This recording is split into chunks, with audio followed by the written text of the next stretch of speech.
Learning with Bismillah. Saudi अरब के एक छोटे से गांव में, जहां खजूर के पेड़ धूप में झूमते और हवा में मिट्टी की खुशबू बसी रहती थी, वहीं उमर और अहमद नाम के दो छोटे, शरारती और जिज्ञासु बच्चे अपने दादा हसन के साथ रहते थे।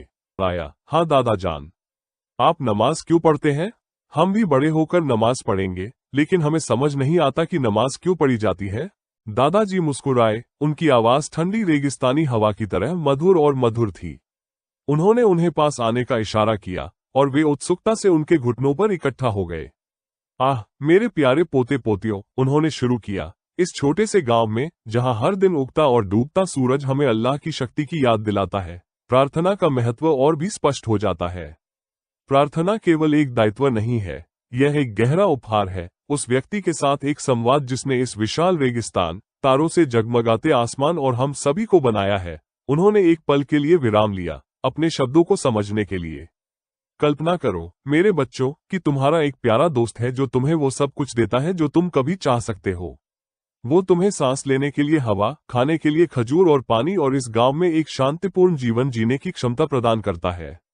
क्या तुम इस दोस्त को धन्यवाद नहीं देना चाहोगे? क्या तुम उससे बात नहीं करना चाहोगे, उसे बताना नहीं चाहोगे कि तुम उसके कितने आभारी हो? अहमद की आंखें चमक उठी। हाँ बिल्कुल, अनगिनत आशीर्वाद, हमारे धड़कते दिलों से लेकर सितारों से भरी चांदनी रातों तक। नमाज उनका शुक्रिया अदा करने का हमारा तरीका है। यह उनकी सभी दयालुता के लिए आभार व्यक्त करने का हमारा तरीका है। प्रार्थना के 5 मुख्य पहलू। उन्होंने अपना हाथ उठाया, अपनी उंगलियों पर प्रत्येक बिंदु की गिनती की। प्रत्यक्ष संबंध। सबसे पहले, प्रार्थना अल्लाह के साथ हमारा सीधा संबंध है। जब हम नमाज में खड़े होते हैं, खासकर इस पवित्र भूमि पर जहां से इस्लाम का प्रकाश फैला है, तो हमें ऐसा लगता है जैसे हम बिना किसी मध्यस्थ के उनसे बात कर रहे हैं। यह एक निजी, गहन क्षण है जहां हम अपने दिल से बात कर सकते हैं, मार्गदर्शन मांग सकते हैं और क्षमा मांग सकते हैं।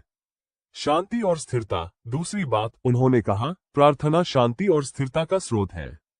इस साधारण जीवन में भी हमारा मन कभी कभी परेशान हो सकता है। जब हम प्रार्थना करते हैं तो हम कुछ क्षणों के लिए बाकी सब कुछ पीछे छोड़ देते हैं। ये हमारे दिल और दिमाग को सुकून देता है और हम अल्लाह की सुरक्षा में घिरे हुए महसूस करते हैं। अनुशासन और उद्देश्य। उमर ने अधिक दिलचस्पी के साथ पूछा, तो ये हमें अच्छा महसूस कराता है? यह उससे कहीं अधिक है, मेरे विचारशील उमर, दादाजी ने उत्तर दिया। यह अनुशासन और उद्देश्य लाता है। फज्र के लिए सुबह जल्दी उठना, बकरियों की देखभाल करते समय ज़ुहर के लिए रुकना हमें अनुशासन सिखाता है और हमें याद दिलाता है कि हमारे जीवन का एक बड़ा उद्देश्य है। यह एक अनुस्मारक है कि हम केवल इस दुनिया के लिए नहीं बने हैं। आत्मा की पवित्रता। चौथी बात, दादाजी ने आगे कहा, प्रार्थना आत्मा को शुद्ध करती है। जिस तरह हम अपने शरीर को स्नान से साफ करते हैं, उसी तरह नमाज हमारे दिमाग और दिल को नकारात्मकता से साफ करती है।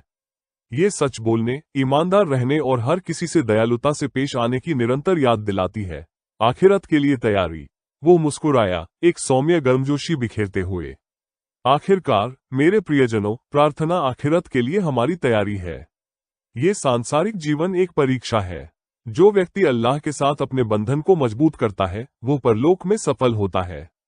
यह एक ऐसा प्रकाश है जो हमें दुनिया की परीक्षाओं के दौरान सीधे रास्ते पर रखता है और परलोक में हमारे लिए सिफारिश करता है।